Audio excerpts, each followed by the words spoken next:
அனைவருக்கும் வணக்கம். இன்றைக்கி இந்த வீடியோ பதிவில் நடிகராக இருந்து அரசியலுக்கு வந்திருக்கிற விஜய், ஜோசப் விஜய் அப்படிங்கிறது அவருடைய முழு பேர். உடனே நான் அவருடைய முழு பேருங்கிறதுல ஜோசப்புங்கிறதையும் சேர்த்து சொல்கிறேன்னு நினைக்காதீங்க. அவருடைய முழு பேரே ஜோசப் விஜய் தான். ஜோசப் விஜய் அவர்களை பற்றி நான் இந்த வீடியோ பதிவில் பேச போகிறேன். எதையும் நான் எழுதி வச்சுட்டு பேசலை, அதே மாதிரி மனப்பாடமும் பண்ணிவிட்டு பேசலை, யார் எழுதி கொடுத்தும் பேசலை. என்ன நமக்கு மனசில் தோணுதோ அதை நான் பேச போனேன். நடிகராக இருந்து விஜய் அரசியலுக்கு வந்திருக்கார். அவர் சினிமா துறைக்கு வந்த புதுசில் பார்த்தீங்கன்னா அவருடைய நடிப்பெல்லாம் எடுப்படவே இல்லை. அது நடிப்புன்னே சொல்ல முடியாது. யார் இவரெல்லாம் ஒரு நடிகர் அப்படின்னு சொல்லி கேட்டாங்க. அவருடைய அப்பா பார்த்தீங்கன்னா எஸ்.ஏ. சந்திரசேகருங்கிற ஒரு டைரக்டர், சினிமா டைரக்டர். அவர் நிறைய படங்கள் விஜயகாந்தை வச்சு அவர் நிறைய படங்கள் எடுத்திருக்காரு. அவ்வளோ படங்களும் பார்த்தீங்கன்னா சமுதாயத்தில் நடக்கக்கூடிய அவலங்கள், பெரிய பணக்காரனாக இருந்துட்டு அரசியல்வாதியாக இருந்துக்கிட்டு சமுதாயத்துக்கு செய்கிற துரோகங்கள், இதெல்லாம் எதிர்த்து இப்போ கேட்கக்கூடிய, பழி வாங்கக்கூடிய ஒரு கேரக்டர்லாம் பார்த்தீங்கன்னா விஜயகாந்த் அவர்கள் நடிச்சிருப்பார். அந்த மாதிரி படங்களை பூரா என்ன பண்ணார், எஸ்.ஏ. சந்திரசேகர் அவர் டைரக்ட் பண்ணார். அதுக்கப்புறம் அவர் பையனுக்காக படம் எடுத்தார், ஒரு சில படங்கள் எடுத்தார். அதுக்கப்புறம் அவரை வச்சு பூவே உனக்காகன்னு ஒரு படம் வந்தது விஜய் வச்சு. அதுக்கப்புறம் தான் ஓரளவுக்கு அவருக்கு நடிக்க தெரியும் போல இருக்குது அப்படின்னு எல்லோரும் நினைக்க ஆரம்பித்தாங்க. ஏன்னா அந்த பூவே உனக்காகங்கிற படம் பார்த்திங்கன்னா நல்ல ஸ்டோரி. அதே மாதிரி டைரக்டர் அவரை கொஞ்சம் வேலை வாங்கினார், அதனால் நடித்தார். கதையும் நல்ல கதை, நல்ல படம் ஓடிச்சு. அதுக்கப்புறம் பார்த்திங்கன்னா வரிசையாக விஜய்க்கு நிறைய படங்கள் புக் ஆச்சு. அவ்வளோ பார்த்திங்கன்னா நல்ல கதை உள்ள படங்களும் வந்தது, அப்பப்போ வந்தது. காதலுக்கு மரியாதை, ஒரு சில படங்கள்லாம் நல்லா ஓடிச்சு, பாட்டுகளும் நல்லா இருந்தது. அதுக்கப்புறம் பார்த்திங்கன்னா கொஞ்சம் கொஞ்சமாக அவர் ஒரு மாஸ் ஹீரோவாக ஆகிட்டார். அதுக்கப்புறம் அவருடைய படங்கள்லாம் பார்த்திங்கன்னா வியாபார ரீதியிலையும் நல்ல சக்ஸஸ் ஆச்சு. அதே சமயத்தில் படங்களுடைய கதைகள்லாம் பார்த்திங்கன்னா நல்ல கதைகள், ஒரு மாஸ் ஹீரோ நிலைமைக்கு அவர் கொண்டு போச்சு. அப்புறம் தான் பார்த்திங்கன்னா அவருக்குன்னு ஒரு பெரிய ரசிகர் பட்டாளம் வர ஆரம்பிச்சிது. அதுக்கப்புறம்லாம் பார்த்திங்கன்னா மாஸ் ஹீரோங்கிற மாதிரி ஆகிட்டா தான் போகிறேன் அவங்களுக்கு. அதுக்கப்புறம் பஞ்ச் டைலாக்கு இதெல்லாம் வந்துடும், பயங்கரமான சண்டை காட்சிகள், பஞ்ச் டைலாக்லாம் வந்துடும். அரசியல் சினிமாலேயே பார்த்திங்கன்னா நிறைய அரசியல்லாம் பேச ஆரம்பிப்பாங்க. அப்புறம் ரசிகர்களை தூண்டுவாங்க, மக்களையும் ரசிகர்களையும் ஒரு எதிர்பார்ப்பில் கொண்டு போய் வைப்பாங்க. இவரும் அரசியலுக்கு வரமாட்டார் அப்படின்னு சொல்லிட்டு ஏங்க வச்சுருவாங்க. இதுதான் இன்றைக்கி சினிமா நடிகர்கள், மாஸ் நடிகர்கள் அவங்களுடைய ஸ்ட்ராட்டஜி. இப்படி தான் ஒருத்தர் அரசியலுக்கு வரேன்னு சொல்லிட்டு சுத்தமாக அப்புறம் ஒதுங்கி போயிட்டார். இப்போ நம்ம அவரை பற்றி பேச போகிறதில்ல. ஜோசப் விஜய் அவர்கள் இப்போ அரசியலுக்கு வந்திருக்காரு. தமிழக வெற்றி கழகம் த.வே.க அப்படின்னு ஒரு கட்சி ஆரம்பித்து இன்றைக்கி அவர் 2 மாநில மாநாடுகளை நடத்திட்டார். 2 மாநில மாநாடுகளும் பார்த்திங்கன்னா கூட்டத்துக்கு குறையவே கிடையாது. பல லட்சக்கணக்கான பேர் வந்திருக்காங்க. குறைஞ்சது 4-5 லட்சம் பேர் வந்திருப்பாங்கன்னு சொல்கிறாங்க. ஆனால் இந்த லட்சக்கணக்கான பேர்கள்லாம் பார்த்திங்கன்னா ஓட்டுகளா அப்படின்னு கேட்டிங்கன்னா அதெல்லாம் உறுதியாக சொல்ல முடியாது. ஆனால் விஜய் மேலே பார்த்திங்கன்னா நிறைய பேர் தாக்குதல் நடத்துகிறாங்க. என்ன மாதிரியான தாக்குதல் அப்படின்னு கேட்டிங்கன்னா, இவர் என்ன பண்ண போகிறார், இவருக்கு என்ன கொள்கை இருக்குது, சினிமாங்கிற மாயையிலேருந்து வந்திருக்காரு, சினிமா ரசிகர்களை வச்சு இவர் அரசியலுக்கு வந்திருக்காரு, அப்படி இப்படின்னு நிறைய தாக்குதல்கள்லாம் ஒவ்வொருத்தரும் தொடுக்க தான் செய்கிறாங்க. அந்த தாக்குதல்கள்லாம் பார்த்திங்கன்னா சுத்தமாக தவறு. அதாவது ஒருத்தர் அரசியலுக்கு வராரு அப்படின்னா உடனே அவர் மேலே தாக்குதல் நடத்தக்கூடாது. அவர் என்ன மாதிரியான ஸ்ட்ராட்டஜியை வச்சுக்கிட்டு வராரு, அரசியலுக்கு வராரு, அவருடைய கொள்கை என்ன, கோட்பாடு என்ன, அவருடைய திட்டம் என்ன, இந்த மாதிரி கருத்தியல் ரீதியாக அவங்க தாக்குதல் நடத்தினா அது ஓகே. அதை விட்டுட்டு தேவையில்லாத இப்போ இதெல்லாம் வச்சு அவர் சினிமா நடிகைகளோட இது பண்ணார், ட்ரிங்க்ஸ் பண்ணார், சிகரெட்டு பிடிச்சார், அதெல்லாம் சினிமாக்காக பண்ண தான் செய்வாங்க. சினிமா கதைகளுக்கு தேவைங்கிறதுனால அதெல்லாம் பண்ணியிருக்காங்க.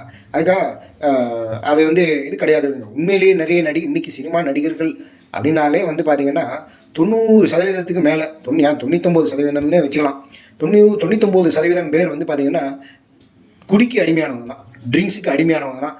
ரொம்ப வயசான பிறகு ஆஸ்பத்திரிலாம் படுத்து எழுந்திரிச்சு டாக்டர் இனிமேல் நீ தண்ணி அடிச்சுன்னா அவ்வளோதான், சங்கூதிர வேண்டி தான் சொல்லியிருந்தாரு அப்படின்னா அப்போ என்ன பண்ணுவாங்க, ட்ரிங்க்ஸ் நிப்பாட்டிடுவாங்க.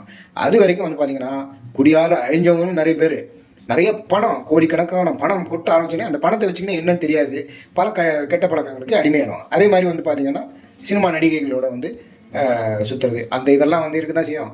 இங்கே முன்னாள் முதலமைச்சர்களுக்கெல்லாம் இல்லாத கெட்ட பழக்கங்களா அவங்கெல்லாம் வந்து சினிமா நடிகைகளோட இல்லாதது தான். அதெல்லாம் நம்ம வந்து நிறைய செய்திகள் இதுலேயும் கேள்விப்பட்டுக்க தான் செய்யணும். அதனால் வந்து இது மாதிரியான விஷயங்கள்லாம் வந்து ஒரு பெரிய இதுன்னு சொல்ல முடியாது. இவர் நடிகர் கமலஹாசன் கிட்ட அவர் சுத்தாத இதுவா, சினிமா நடிகர்களோட சுத்தாத இதுவா அவருக்கு இல்லாத சகவாசமா அதெல்லாம் கிடையாது. அவரும் வந்து கட்சி ஆரம்பித்து அவரும் வந்து இன்றைக்கி வந்து ஒரு எம்பி ஆகிட்டார். அவர் எந்த கட்சி எதிர்த்தாரோ அந்த கட்சியிலேயே கூட்டணி வச்சு அந்த கட்சியிலேருந்து ஒரு எம்பி சீட்டு வாங்கியிருக்காரு. அதனால் வந்து இதெல்லாம் வந்து ஒரு இது கிடையாது.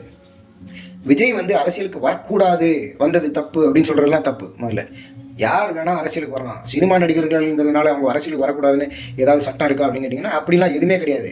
என்ன ஒன்று அப்படின்னு கேட்டிங்கன்னா அவங்க தமிழக மக்களுக்கு என்ன பண்ண போகிறாங்க, அரசியலுக்கு எதுக்கு வராங்க. அரசியலுங்கிறது ஒரு புனிதமான ஒரு சேவை. மக்களுக்கு நல்லது செய்யணும், அதன் மூலமாக நாட்டுடைய முன்னேற்றத்துக்கு பாடுபடணும். அது வந்து ஒரு சேவையோடு வரணும். பணம் நிறைய சம்பாதிச்சாச்சு அப்படின்னா அவங்களுக்கு பண தேவை இருக்காது. பணம் இல்லாமல் கஷ்டப்பட்டு அரசியலுக்கு வரவன் வந்து என்ன பண்ணுவான், அந்த இதை ஒரு தொழிலாக நினச்சி பணம் சம்பாதிப்பான் கோடி கோடியாக. ஆனால் விஜயெல்லாம் வந்து பார்த்திங்கன்னா சினிமா நடித்த மூலமாக வந்து அவர் கோடிக்கணக்கான பணம் வந்து அவர் சம்பாதிச்சாச்சு. அவர் பார்க்காத விஷயமே இருக்காது கண்டிப்பாக. அதனால் வந்து பணத்தினுடைய தேவை இருக்காது. அப்போ வந்து மக்களுக்கு சேவை செய்யணும் அப்படின்னு நினச்சி வந்தார் அப்படின்னு நினச்சா அப்போ அவருடைய கொள்கைகள் கோட்பாடுகள் என்ன, அவருடைய திட்டங்கள் என்ன, எதிர்கால திட்டங்கள் என்ன. கொள்கைங்கிறது தான் ரொம்ப ரொம்ப ஒரு அரசியல் கட்சிக்கு ஒரு தலைவனுக்கு அந்த கூட்டத்துக்கு வந்து கொள்கைங்கிறது ரொம்ப ரொம்ப முக்கியம். கொள்கை வந்து அந்த கொள்கையிலேயே ஒரு குழப்பமான ஒரு சூழ்நிலை இருந்தது அப்படின்னா அவங்க வந்து 10ஓட 11 இத்தோட இது ஒன்றுங்கிற மாதிரி தான். ஆனால் விஜய்க்கு இருக்கிற கொள்கை வந்து என்னன்னு யாராலையும் இன்னும் கண்டுபிடிக்க முடியல. எல்லாத்தையும் சேர்த்து வச்சுன்னுக்கிறாரு அவர். அதுவும் ஒரு குழப்பமான ஒரு விஷயம். நான் வந்து விஜயனுடைய கொள்கைகள் என்ன, அரசியல் திட்டங்கள் என்ன அப்படிங்கிறத பற்றி தான் இப்போ இது பண்ணுறேன். அரசியலுக்கு அவர் வரக்கூடாதுங்கிற இதெல்லாம் கிடையவே கிடையாது. யார் வேணால் அரசியலுக்கு வரலாம். அப்போ விஜயனுடைய கொள்கைகள் கோட்பாடுகள் என்னங்கிறதுல வந்து அவர் உறுதி இல்லாமல் இருக்கார். இப்போ நாம் தமிழர் கட்சி சீமான் இருக்கார், அவருடைய கொள்கைகளில் வந்து அவர் உறுதியாக இருக்கார். நான் எந்த கட்சியினுடையும் கூட்டணி போட மாட்டேன், தனியாக தான் நிற்பேன். ஓட்டு போட்டால் போடுங்க, போடாட்டி போங்க, உங்கள் காலெல்லாம் விட முடியாது. ஓட்டு போட்டிங்கன்னா நல்லா இருப்பீங்க, இல்லைன்னா நாசமாக போவீங்கிற மாதிரி அவர் ஒரு சில நேரங்களில் அவர் பேசுகிறது வந்து பார்த்திங்கன்னா ஒரு விரக்தியில் சாபம் பண்ணுற மாதிரிலாம் பேசுவார். இருந்தாலும் அவருடைய கொள்கையில் வந்து அவர் உறுதியாக இருக்கார். இப்போது அதே மாதிரி விஜய் ஆரம்பிச்சிருக்கிற அரசியல் கட்சிக்கு அவருக்கு அவருடைய கூட்டத்துக்கு என்ன கொள்கை இருக்குங்கிறதுல வந்து அவர் தீர்மானமாக இருக்கணும். அவர் வந்து திமுகவினுடைய கொள்கையும் வச்சுருக்காரு, அதிமுகவினுடைய கொள்கையும் வச்சுருக்காரு. கிட்டத்தட்ட தமிழகத்தில் இன்றைக்கி இருக்கக்கூடிய எல்லா கட்சியினுடைய கொள்கைகளையும் கலந்து கட்டி ஒரு கூட்டாஞ்சோறு மாதிரி வச்சுருக்கிறதுல பிரயோஜனமே கிடையாது. அப்படிப்பட்ட கட்சியெல்லாம் வந்து கரைஞ்சி காணாமல் போயிடும். உறுதியான கொள்கையாக இருக்கணும். யாருக்கும் இல்லாத ஒரு கொள்கை, ஒரு திட்டம் அதில் இருக்கணும். அவர் வந்து ஒரு நல்ல விஜய்க்கு வந்து நிறைய அரசியல் அறிவு வேணும் அப்படிங்கிறதுலாம், அரசியல் அறிவு இருந்தால் தான் அவர் வரணும் அப்படிங்கிறதுலாம் கிடையாது. செய்யணுங்கிற மனப்பான்மை இருந்தாலே போதும். யார் வேணால் வந்து அரசியல் வந்து மக்கள் சேவை செய்யணுங்கிற மனப்பான்மை இருந்தால் யார் வேணால் வரலாம். அவர் வந்து நல்லா படித்தவங்க, நல்ல நிர்வாகத்திறமை உள்ளவங்க, இவங்களை வந்து ஒரு கூட்டத்தை கூட்டிக்கிட்டு அவர் வந்து அரசியல் செய்யணும் அப்படின்னா கண்டிப்பாக தாராளமாக செய்யலாம். அப்படிங்கும்போது வந்து கண்டிப்பாக அவரால் வந்து ஒரு பெரிய அரசியலில் ஒரு பெரிய உச்ச நிலையை அடைய முடியும். அந்த மாதிரி ஒரு நிலைமையை நம்மளால் கொண்டு வர முடியாது, அடைய முடியாதுன்னு நினச்சதுனால தான் வந்து ரஜினிகாந்த் அரசியலே வேணான்னு சொல்லிட்டு போனார். நம்ம வந்து ஒன்றுமே பண்ண முடியாது இதை அப்படின்னு சொல்லிட்டு உறுதியாக தெரிஞ்சுக்கிட்டு தான் அவர் வந்து என்ன பண்ணுறாரு, அரசியலே வேணான்னு சொல்லிட்டு போயிட்டார். ஆனால் விஜய் இப்போ வந்திருக்காரு, இந்த மாதிரியான இதெல்லாம் பண்ணார் அப்படின்னா அரசியலில் அவரால் வந்து ஜெயிக்க முடியும். அதை விட்டுட்டு 10ஓட 11 இத்தோட இது ஒன்றுங்கிற மாதிரி நானும் எல்லா கட்சியினுடைய கொள்கைகளையும் சேர்த்து வச்சு ஒரு கலந்து கட்டி கூட்டாஞ்சி ஒரு மாதிரி கொடுக்க போகிறேன் அப்படி வச்சுருந்தாங்க அப்படின்னா யாரையும் திருப்திப்படுத்தவும் முடியாது, யாரையும் வந்து ஜெயிக்கவும் முடியாது. கடைசியில் அரசியலில் வந்து அவருடைய நிலைமை எப்படி ஆகும் அப்படின்னு கேட்டிங்கன்னா, கமலஹாசன் வந்து ஒரு கட்சி ஆரம்பித்தார், கடைசியில் வந்து அவர் ஐக்கியமாயிட்டார். அதே மாதிரி சரத்குமார் ஒரு கட்சி ஆரம்பித்தார், அவரும் ஒரு பக்கம் போய் ஐக்கியமாயிட்டார். இப்படி சினிமா நடிகர்கள் வந்து ஒவ்வொருத்தரும் ஆரம்பித்த கட்சியில் வந்து பார்த்திங்கன்னா இன்னும் நிறைய பேர் இருக்காங்க. அதில் டி ராஜேந்தர், பாக்கியராஜ், இந்த அந்த கட்சி சினிமாக்காரங்க எல்லா கட்சி ஆரம்பித்தவங்க எல்லோரும் வந்து பார்த்திங்கன்னா கரைஞ்சி காணாமல் போயிட்டாங்க. இன்றைக்கி தேமுதிக ஓரளவுக்கு சில தொண்டர்களோடு இருக்குது அப்படின்னா அதுக்கு காரணம் வந்து பார்த்திங்கன்னா ஏடிஎம்கேவோட அவர் கூட்டணி போட்டதுனால தான் அவருக்கு வந்து எதிர்கட்சி அந்தஸ்து கிடைச்சிது. அதை வந்து கரெக்டாக அவரால் யூட்டிலைஸ் பண்ணிக்க அவருக்கு தெரியல. அவர் வந்து அவருடைய கொள்கையில் அவருடைய கேரக்டரில் வந்து அவர் உறுதியாக இருந்ததுனால அவருக்கு அட்வைஸ் பண்ணுறதுக்கு யாரும் இல்லாதனால என்னாச்சு, அவர் எதிர்கட்சிங்கனாலே எதிர்க்கிற கட்சி தான் அப்படிங்கிற மாதிரி நினச்சதுனால என்னாச்சு, அவர் கடைசியில் வந்து பெரிய அளவில் ஜெயிக்க முடியாமல் போயிட்டார் அவர். கிட்டத்தட்ட வந்து கருப்பு எம்ஜிஆர்னு சொன்னாங்க அவர் எம்ஜிஆர் மாதிரி வருவார்னு சொல்லிட்டு. கடைசியில் வந்து பார்த்தீங்கன்னா எம்ஜிஆருடைய கார் பிரச்சார வேன்லாம் கூட வாங்கினார். எம்ஜிஆர் பிரச்சார வேன்லாம் வாங்கினோன்னா எம்ஜிஆர் மாதிரி ஆக முடியாது கண்டிப்பாக. அவரும் கரைஞ்சு கடைசியில் காணாமல் போயிட்டு தேமுதிகங்கிற கட்சியும் வந்து இன்றைக்கி பார்த்தீங்கன்னா 10/11 இத்தோட இது ஒன்றுங்கிற மாதிரி ஆகிப்போச்சு. இப்படி தான் வந்து இந்த மாதிரி ஒரு உறுதியான கொள்கைகள், திட்டங்கள், கோட்பாடுகள் எதுவுமே இல்லை அப்படின்னா, விஜய் ஆரம்பிக்கிற கட்சியாக இருந்தாலும் சரி, சூப்பர் ஸ்டார் ரஜினிகாந்த் ஆரம்பித்தாலும் சரி, யார் ஆரம்பித்தாலும் அந்த கட்சி வந்து ஒரு 10/11 இத்தோட இதுவும் நானும் வந்து ஒரு கட்சி ஆரம்பித்தேன் அப்படிங்கிற மாதிரி தான் இருக்குமே தவிர, கடைசியில் கமலஹாசன் மாதிரியான நிலைமை தான் உண்டாகுமே தவிர, பெரிய அளவில் எம்ஜிஆர் மாதிரிலாம் வந்து சக்ஸஸ் ஆக முடியாது. எம்ஜிஆர் எப்படி சக்ஸஸ் ஆனாருங்கிறது வந்து பார்த்திங்கன்னா அது சொல்லணும்னு அவசியம் கிடையாது. அது வந்து வரலாறு. அவருக்குன்னு ஒரு பெரிய மாஸ் செல்வாக்கு ஒன்று இருந்தது, மக்கள் செல்வாக்கு இருந்தது. ஒரு கட்சியில் இருந்து நிறைய விஷயங்களை கற்றுக்கிட்டு, அரசியலை கற்றுக்கிட்டு, அவர் வந்து அந்த இதுலேருந்து நீக்கப்பட்டு அதுக்கப்புறமா வந்து தனியாக நின்று கட்சி ஆரம்பித்து பெரிய அளவில் ஜெயிச்சார். அது வேறு விஷயம். எம்ஜிஆருடைய விஷயமே வந்து வேறு. எம்ஜிஆர் மாதிரி யாராலையும் வந்து இனிமேல் வரும் காலங்களில் எம்ஜிஆர் மாதிரி யாராலையும் வரதுக்கு வாய்ப்பே கிடையாது முதல்ல.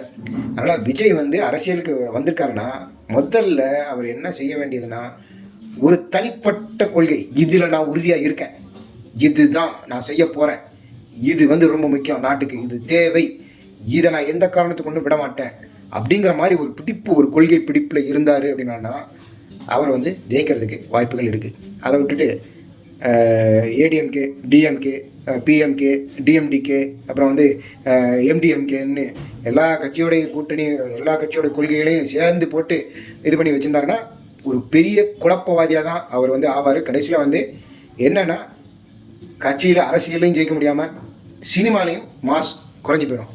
அப்படி தான் ஆவாரே தவிர அவரால் வந்து பெரிய அளவில் அரசியலில் ஜெயிக்க முடியாது. அதனால் அவர் பண்ண வேண்டிய முதல்ல என்ன வேலை அப்படின்னா, கொள்கைகள், திட்டங்கள், இதுதான் அதில் உறுதியாக இருக்கணும். இல்லைன்னா விஜயும் 10/11 இத்தோட இதுவும் ஒன்று. நன்றி.